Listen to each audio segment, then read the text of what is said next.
organic, unpredictable, unknown, lovely, beautiful, a sense of fulfillment.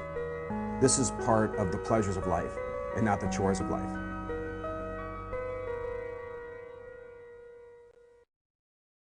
Tonight on Daily Iowan TV, it's flu season, but not for who you think. Find out what four-legged friend is feeling under the weather this week. And Phil was here, Phil was there, Phil was everywhere. But who is Phil? You'll see next. And in sports, we hear from one more Hawkeye trying to make an NFL roster. We're bringing all of this and more coming up. You're watching Daily Iowan TV.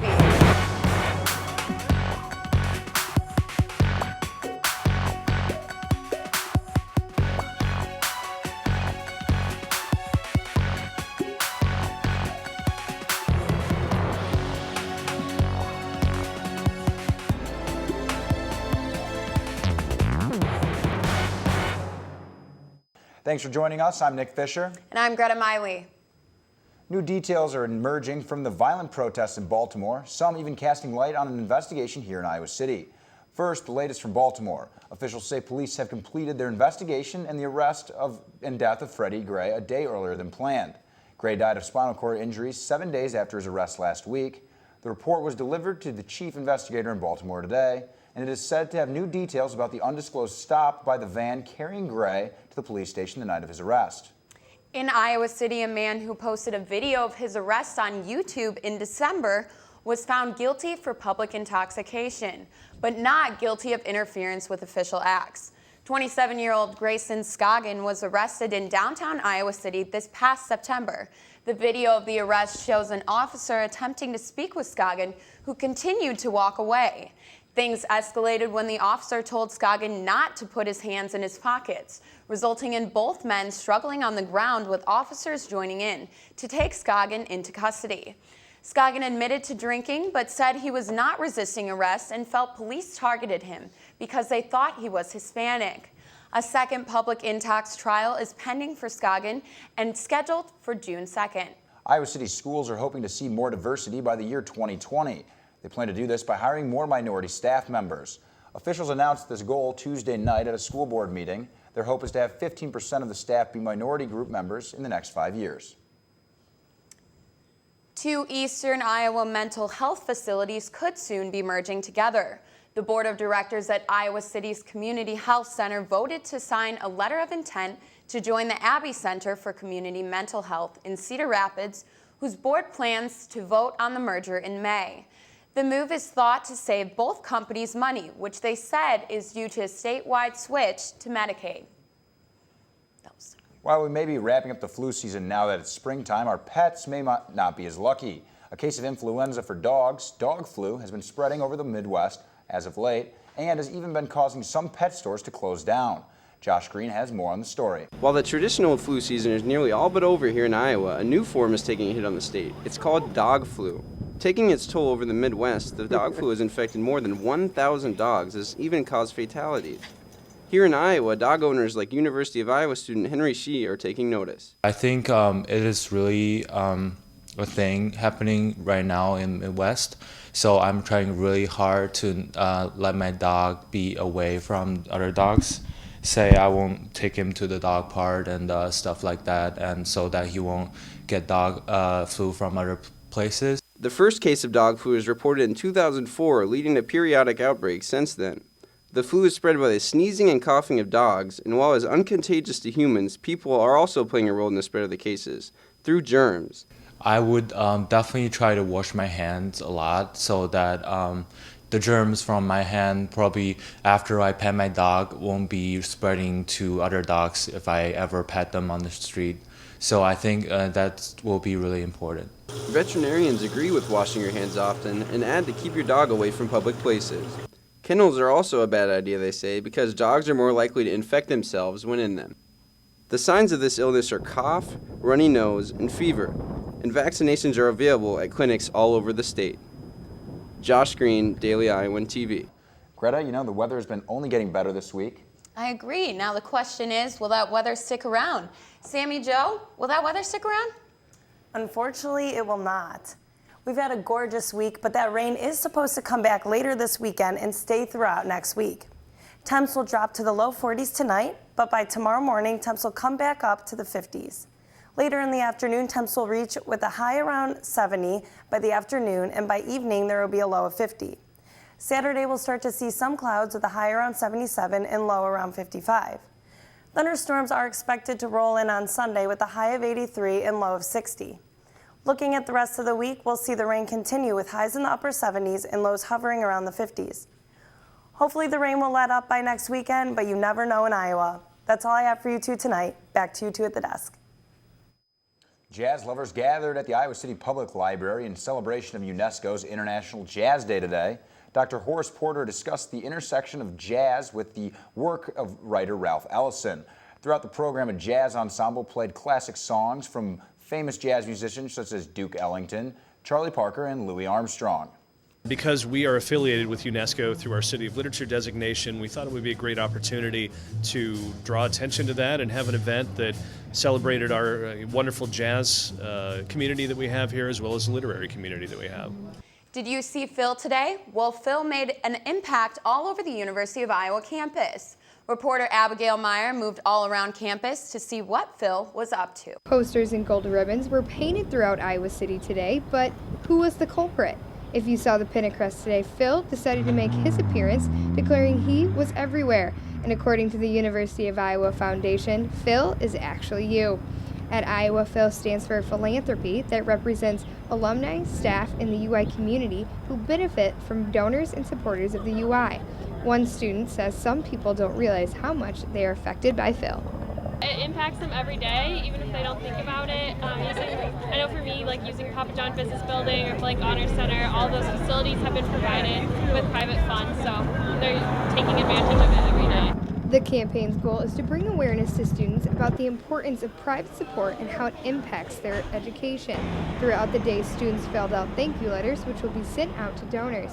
And one former UI student has been with the campaign since the very beginning, and since then has watched it expand. Another program that has started since Phil's days, we now have a faculty and staff campaign called We Are Phil on campus. So between the Phil Was Here campaign and We Are Phil, we're really touching everyone who's involved in the university. Reporting from Iowa City, this is Abigail Meyer with Daily Iowan TV. And for some former Hawkeye football players, today could be a dream come true as the NFL draft is currently underway. That's right, Nick. For more on the draft, we will toss it to Austin Luce and Chelsea Brown, who are standing by in the sports studio. Thanks, guys, and no question about it, a phone call from an NFL team would be a dream come true for any of the draft-hopeful Hawkeyes. That's right, Austin. The Hawkeye football team has had more than its fair share of pros in recent memory, often referred to as a tight-end university by those around the NFL. The University of Iowa has made a name for itself by producing NFL talent year in and year out. The Hawkeye success within the NFL is no mistake, as multiple players have spoken out this week, crediting the Iowa coaching staff, and in particular Coach Kirk Ferentz and strength and conditioning coach Chris Doyle, for preparing them for success. Take a look at these draft numbers for the Hawks over the years just to see how renowned the Iowa program truly is. The Hawks have been known for getting it done in the trenches, as 10 of those current 22 players on active rosters play either offensive or defensive line. Along with this, 4 times since 2007, the top Hawkeyes to go to the draft was an offensive lineman. And that trend is expected to continue tonight as the NFL draft is currently underway, with offensive tackle and first-round hopeful Brandon Scherf being the most highly touted prospect for the Hawks, followed by defensive lineman Carl Davis, who is projected to be a second-round pick. But I recently got the chance to catch up with one Hawkeye wide receiver who just finished up his decorated career here at Iowa. Although Cavante Martin-Manley may not be on a lot of NFL teams' draft boards, he has proven he can make a difference wherever he may end up. Let's kind of talk about some of your accomplishments here at Iowa. In 2011, that game against Pittsburgh, where you had the final 2 touchdowns in the fourth quarter to win the game. What has that feeling left for you throughout your career? That feeling, it started out, people questioning who I was.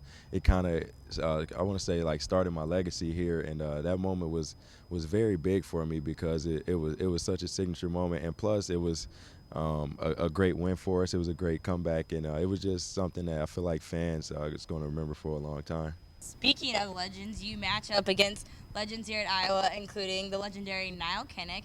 It was a game against Western Michigan, I believe, where you had those 2 back-to-back punt returns for a touchdown, but Coach Ferentz didn't put you in, so you just were 17 yards short of the legendary Niall Kinnick. What is that feeling to you? That's a great feeling. It's very humbling. You know, now Kenneth, his legend speaks for itself around here. So to be able to do that, that was very special. But my teammates really helped me out a lot. They blocked pretty well on that day, and the opportunity presented itself. But it's all right if Niall still has that record. It's all good. And now you can say that you have the title for the most career receptions as a Hawkeye with 174. And you earned that your very last game as a member of the Iowa squad. What is that like feeling kind of for your last game kind of left you? I took a big deep breath after the game. Even though we lost, it was kind of a bittersweet feeling, but you know, I just put it into perspective of how special that was, because I wasn't highly recruited coming here, and then to do something like that, it's something that I always remember and I always cherish. Martin Manley surpassed some outstanding former Hawkeye receivers by breaking that reception records in his final game, including Marvin McNutt and Darrell Johnson-Coulianos. And enough football for now, Austin. The Iowa softball team is set to wrap up their regular season schedule this weekend against the Northwestern Wildcats. This will be a bittersweet end to the season for the Hawks as they prepare for the Big Ten tournament, but especially for one senior in particular. That's right, Chelsea. Senior Megan Blank has left an outstanding legacy here at the University of Iowa over her 4 years. Not only did she shatter the career doubles record early on this season, but she's on pace to break the single-season batting average record, a record she already holds from a season ago. And as the University of Iowa baseball team continues its success this season, the Iowa club baseball team continues to do much of the same. Daily Iowan TV sports reporter Mark Fry took a look at how this team has banded together. You will find the University of Iowa club baseball team playing their home games here at Mercer Park in Iowa City. However, when the club isn't playing at Mercer Park, you can find them practicing behind me in the Iowa HTRC. I'm going to go inside and take a look at what makes this team one of the more recognized baseball clubs in the nation. This group is driven by their love of baseball, which has provided this program with its history of success. Every single year we finish in the top 20 based off of Brawling's National Club Baseball Association rankings. Every single year we get anywhere from 50 to 70 kids trying out every single year. So really competitive thing, great way to keep playing, and we're all really happy we do it. The team is surrounded by seasoned veterans, but there are also newcomers who are anxious for their opportunity out on the field.